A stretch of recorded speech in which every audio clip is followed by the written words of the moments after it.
দেশের সব গুম ও বিচার বহির্ভূত হত্যাকাণ্ডের জন্য শেখ হাসিনাই দায়ী অভিযোগ করে বিএনপি মহাসচিব মির্জা ফখরুল ইসলাম আলমগীর বলেছেন, দেশের মাটিতেই তার বিচার হবে। আগামী ৩০ অগস্ট আন্তর্জাতিক গুম দিবস উপলক্ষে বিকেলে সংসদ ভবনের সামনে মায়ের ডাক আয়োজিত মানববন্ধনে তিনি বলেন, গুম কমিশনকে সক্রিয় করতে ব্যর্থ হয়েছে অন্তর্বর্তী সরকার। গুম খুনের বিচার কাজ এগিয়ে নিতে নির্বাচন চায় বিএনপি। কামরুজ্জামান রাজীবের রিপোর্ট। ৩০ আগস্ট আন্তর্জাতিক গুম দিবস উপলক্ষে সংসদ ভবনের সামনে গুম খুনের শিকার পরিবারের সদস্যদের নিয়ে এ মানববন্ধন।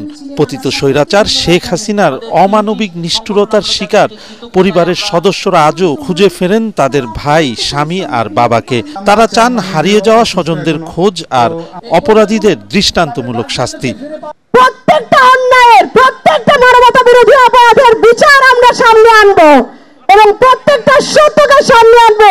এতে যোগ দিয়ে বিএনপি মহাসচিব মির্জা ফখরুল ইসলাম আলমগীর বলেন, স্বৈরাচারের বিদায় হয়েছে, কিন্তু গুম, বিচার বহির্ভূত হত্যাকাণ্ডের বিচার আজও করা সম্ভব হয়নি।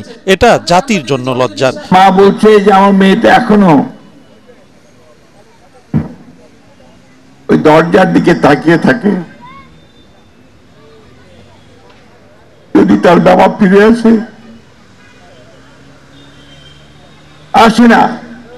অন্তর্বর্তী সরকারকে এর জন্য জবাবদিহি করতে হবে। অন্তর্বর্তী যে সরকার, তারা সম্পূর্ণ ব্যর্থ হয়েছে এই গুম কমিশনকে পাবলিকলি নিয়ে আসার।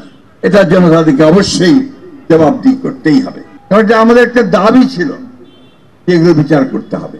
বসুন্ধরা টিস্যু, অশুদ্ধতার বিরুদ্ধে এক বিন্দুও ছাড় নয়।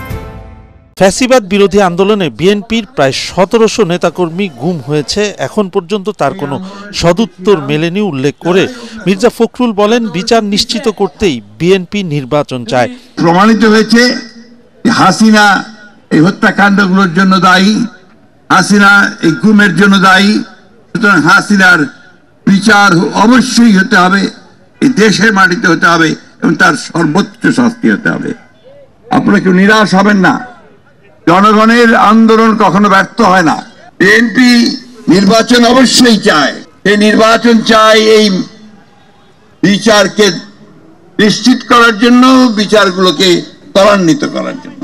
গুমের শিকার ব্যক্তিদের স্মরণে ব্যতিক্রমী চিত্র প্রদর্শনীর উদ্বোধন করেন বিএনপি মহাসচিব। কামরুজ্জামান রাজীব, এটিএন বাংলা, ঢাকা।